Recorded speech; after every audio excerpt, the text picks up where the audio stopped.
Ben, on voulait vraiment convoquer la réunion de ce soir, d'un, pour vous revoir. Ça fait quand même un petit bout de temps qu'on s'est pas retrouvé sur le terrain. Puis de deux, ben, tu sais, c'est de passer différents petits points là, que Félix et moi, on a remarqué là, qui sont très, très importants pour la continuité puis le processus des jeunes. Ça va être une rencontre quand même simple, donc on ne dépassera pas 40-45 minutes. Mais je veux vraiment là, qu'on soit ouvert à bavarder, à discuter là, sur les différents points que Félix et moi, on va amener. Donc, si lorsque vous avez n'importe quel commentaire, question, là, j'aimerais vraiment qu'on échange là, ce soir. Donc, beaucoup plus un échange qu'une formation. Ça va? On va partir ça. Fait que l'ordre du jour aujourd'hui, donc bloc numéro 1, on va voir l'aspect technique. Donc, complètement tout le processus au niveau technique chez les joueurs. Bloc numéro 2, la gestion du groupe. Donc, vraiment, là, comment on va pouvoir gérer un groupe dans un entraînement, puis dans une saison complète aussi. Puis, à la fin, on va pouvoir aborder des questions là, de tout genre. Maintenant, je commence assez sec. Je vous lance une petite question.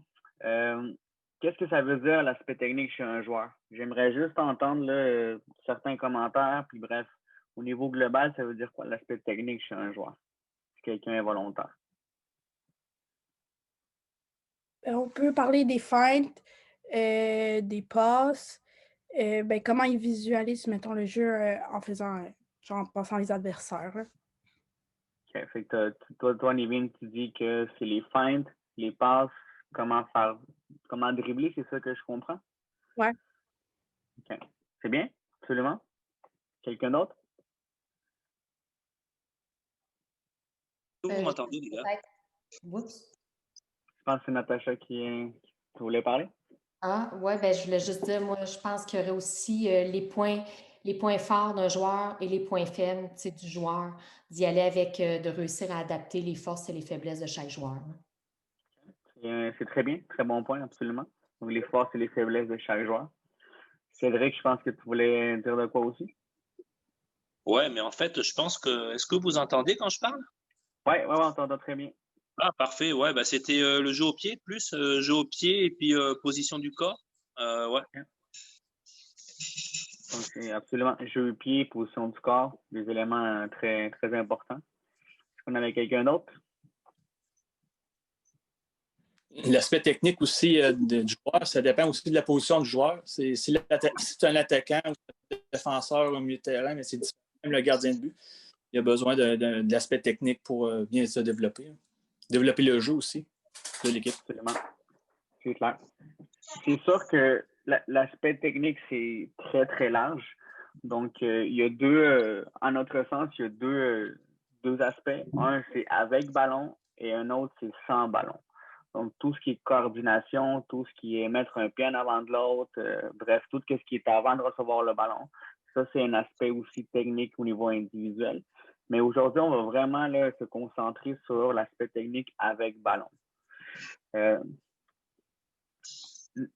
L'aspect technique avec ballon, premièrement, c'est maîtriser le ballon sur tous les aspects du jeu. Donc, tantôt, j'ai entendu Cédric dire avec les pieds, pied gauche, pied droit, poitrine, intérieur du pied.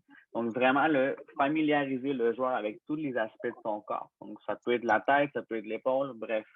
Le plus que le joueur connaît ses parties du corps pour maîtriser le ballon, ben, plus que techniquement, il va être meilleur. Ça marche. Dribbler, Nivin, tantôt, tu as parlé de dribbler. Donc, ça, c'est essentiel. Mais ça vient après la maîtrise du ballon. Donc, pour commencer, là, on entraîne tous des jeunes. Donc, la première étape, c'est faire apprendre à nos joueurs les différentes parties du pied, comme j'avais mentionné. Ensuite, là, on peut commencer à leur apprendre des dribbles. Donc, par exemple, là, je vais fixer un joueur ou une joueuse, j'essaie de faire une feinte pour ensuite gagner l'espace derrière cette personne-là. Mais si à la base, nos joueurs ne sont pas capables de contrôler le ballon avec l'intérieur ou de connaître, juste de connaître que la semelle existe, que l'extérieur du pied existe, ben, ça va être impossible qu'ils puissent dribbler par la suite. Puis, je vais ajouter un point sur le dribble. Donc, souvent, là, puis ça, on le voit, là, surtout chez les petits gars, là, la plupart du temps. Donc, ils veulent tout le temps dribbler ou en pris une feinte, là, je sais pas, d'un joueur plus vieux ou bref. Donc, souvent, ils veulent le faire à tout moment.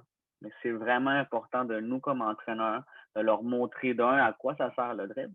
Donc, tantôt, on en a parlé, là, ça sert à gagner l'espace de la personne devant soi. Ensuite, qu'est-ce que ça va m'amener de dribbler? Donc, des fois, là, on voit beaucoup de joueurs là, qui vont dribbler juste parce qu'ils veulent avoir du fun, mais c'est très important qu'ils réfléchissent et que nous, on les amène à réfléchir. C'est quand que ça va être important de dribbler. Ensuite, après ces deux étapes-là, donc la maîtrise de la passe, fondamentale. Donc, toutes les techniques pour maîtriser la passe. Donc, par exemple, intérieur du pied, extérieur du pied, avec le bout du pied également. Donc, toutes ces façons-là pour passer le ballon, c'est important de les amener dans nos entraînements et de les montrer là, tranquillement à nos joueurs, une étape à la fois. Ensuite, je ne l'ai pas marqué, mais il peut avoir la maîtrise au niveau de la conservation. Fait que tout ce qui vient avec l'aspect technique individuel qu'on est en train de voir avec le ballon, mais ensuite, on peut commencer à amener des séances d'entraînement, par exemple, comme un jeu de conservation. Et on peut demander au niveau tactique différents points. Mais si on n'a pas là, ces quatre points-là qu'on vient de marquer, ça va être très compliqué qu'on demande à nos jeunes, par exemple, de conserver le ballon et de faire un centre par la suite, de faire un appui soutien et de faire un centre. C'est sûr on va loin là, dans ce que je dis, mais ces quatre éléments-là, là, c'est vraiment fondamental pour comprendre l'aspect technique. Est-ce que vous avez des questions pour ça ou des commentaires? Carlos, il y a un aspect aussi que je trouve important, c'est le contrôle dans le côté technique. Est-ce qu'il y a un type de contrôle en particulier que tu trouves plus important, Cédric? Ben, le contrôle, pour moi, c'est c'est la base de tout le reste en fait. C'est si tu as un mauvais contrôle, tu vas pas pouvoir faire une bonne passe. Si tu n'as pas un bon contrôle, tu vas pas pouvoir commencer un bon dribble. Si tu n'as pas une bonne réception et un bon contrôle, c'est pour moi, c'est là où il y a le reste qui s'enchaîne. C'est un très, très bon commentaire, c'est vrai, absolument. Il y a différents types de contrôle. Je pense que le premier où ce qu'on doit focuser, c'est le contrôle. Juste être capable d'arrêter le ballon. Donc, ça peut être encore là avec les mêmes surfaces qu'on a mentionnées, là, intérieur du pied, semelle, extérieur, mais juste qu'on commence à coacher nos jeunes pour arrêter le ballon. Ensuite, il y a le contrôle orienté. Ça, on ne l'a pas marqué, là, mais le contrôle orienté, c'est lorsqu'ils vont recevoir le ballon, vers où qu'ils dirigent pour qu'il n'y ait personne et pour qu'ils soient libres ou qu'ils réussissent à s'enlever un joueur ou une joueuse dans le dos par rapport à leur contrôle orienté. Ça marche. Et là-dedans, il n'y a pas juste les pieds, là, il y a aussi la poitrine, la tête, la cuisse, bref, tous ces différents aspects-là. Absolument. Est-ce que quelqu'un d'autre avait des questions par rapport au premier point ou des commentaires? Parfait.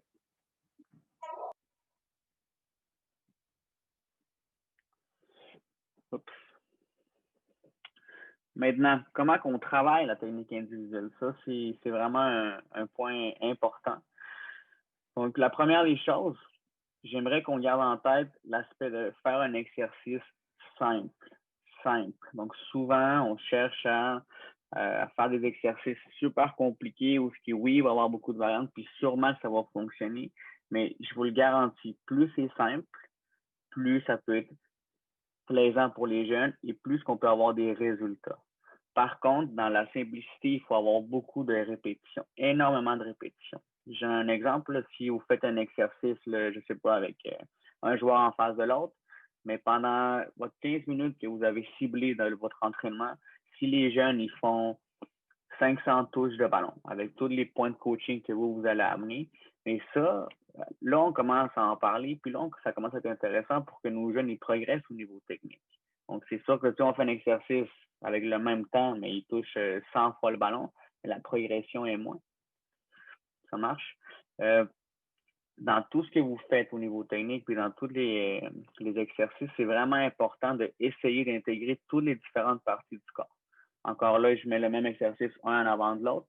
Donc, si vous voulez, je ne sais pas, travailler juste avec les pieds, c'est vraiment important de trouver des exercices qui vont toucher la semelle, l'intérieur, l'extérieur, les lacets, le bout du pied. Bref, si vous voulez travailler au niveau aérien, par exemple la cuisse, la poitrine, mais encore une fois, c'est super important de trouver les différentes notions pour qu'ils puissent les travailler. J'ajoute un point fondamental, le moins d'attente possible. Donc, encore une fois, je suis répétitif, mais c'est essentiel, plus les jeunes touchent le ballon sur un exercice technique, plus ils s'améliorent. Donc, si on fait un exercice où il va y avoir 5 joueurs en attente, puis il y a juste un joueur qui participe, bien là, on diminue notre temps de progression. Ça marche. Donc, je vous encourage peut-être à réfléchir lorsque vous faites une séance d'entraînement. Comment je pourrais faire en sorte qu'il n'y ait pas d'attente du tout? Peut-être que des fois, il va en avoir, mais comment je pourrais faire en sorte qu'il n'y ait jamais d'attente? Carlos, j'aurais peut-être une question, Carole, j'aurais peut-être une question par rapport justement à ça. Combien de pourcentage du temps de la pratique que tu consacrerais quand même au jeu de position? Parce que, tu sais, m'emmener, sur la technique, je suis 100% d'accord avec toi. Moi, j'apprends aux jeunes, le ballon, il faut qu'il colle au pied. Ça, c'est comme, faut que tu fasses un avec le ballon. C'est comme, tu sais, il faut que le ballon soit partie de ton corps, là. Mais après ça, je veux dire, combien, c'est sûr qu'il y a une œuvre, combien de pourcentage? Moi, j'aime bien quand même, parce que c'est là-dessus qu'on se casse souvent, c'est des jeux qui sont arrêtés, c'est du positionnement, à un moment donné, il y a comme ça aussi. Donc, combien de pourcentage de la pratique sans genre retarder le développement ou peu importe. C'est très, très pertinent comme question, Carole. En fait, je te dirais pas un pourcentage ciblé, mais avant de courir, on a tous appris à marcher. Là. Nous tous, là, quand on était jeunes, avant de faire des exercices de conservation, il faut que la technique individuelle de nos jeunes soit quand même assez élevée. Je dis pas de pas en faire, parce que c'est sûr qu'ils vont toucher du ballon, puis c'est important. Mais vraiment de mettre beaucoup plus d'emphase sur plein d'exercices au niveau technique et ensuite au niveau de la conservation. Peu importe si vous êtes U15, U9, U10, U18, si vous sentez que votre équipe a de la misère au niveau technique, bien, on ne peut pas commencer par une conservation. Ça marche. Fait que moi, je vous encouragerais vraiment, avant de faire des exercices de possession, au niveau tactique, si vous sentez que techniquement c'est plus compliqué, il faut vraiment se concentrer là-dessus. Est-ce que ça répond un peu à ta question? Oui, c'est sûr, certain. Puis c'est de voir aussi à quel niveau avancent les joueurs. S'ils avancent vite, OK, mais si ça m'en sert à rien, s'il y en a la moitié qui comprennent, la moitié qui ne comprennent pas, mais ça sert à rien de. Comprendre les jeux de position de ça ne sert à rien de pousser. Là, ça... Non, c'est clair. Mais au niveau technique, là, c'est beaucoup l'individu qu'on va entraîner et non l'équipe, même si on fait un exercice groupal. Donc, ça, c'est vraiment important d'avoir en tête. Ensuite, je viens d'amener le dernier point, là, mais prendre le temps de regarder chaque joueur individuellement pour corriger ses gestes, fondamental. C'est souvent, là, puis moi le premier, là, souvent on fait un exercice, puis même si on travaille au niveau technique, mais on a mentionné ce que les jeunes doivent faire, mais est-ce qu'on est allé voir tout le monde, par exemple, à chaque variante pour vérifier s'ils l'ont bien fait ou s'ils ont de la misère? Puis ça, même chez les bons joueurs, souvent on prend pour acquis, par exemple, un joueur ou une joueuse qui marque 3-4 buts par match. Mais quand on fait des exercices au niveau technique, il y en a plein qui le font mal. Mais on s'en rend peut-être pas compte ou on veut pas nécessairement aller les voir parce qu'on pense qu'ils sont déjà assez bons. Mais ça, c'est une erreur. Ça marche, c'est vraiment important que même s'ils sont bons ou ils ont plus de misère, à chaque variante, même si ça prend plus de temps, à chaque exercice, là, de corriger individuellement les gestes, là, très important. Ça marche. Si vous avez des adjoints, c'est super aussi important de leur demander de vous aider là-dedans. Comme ça, vous allez pouvoir toucher à plus d'individus. Okay? Je vais vous mettre un petit vidéo. Ça marche sur un exemple d'un entraînement technique. Donc, c'est Félix-Antoine avec Victoria et Alexis qui ont fait cette vidéo-là la semaine passée. On ne va pas le regarder au complet, mais ensuite, on va pouvoir le commenter.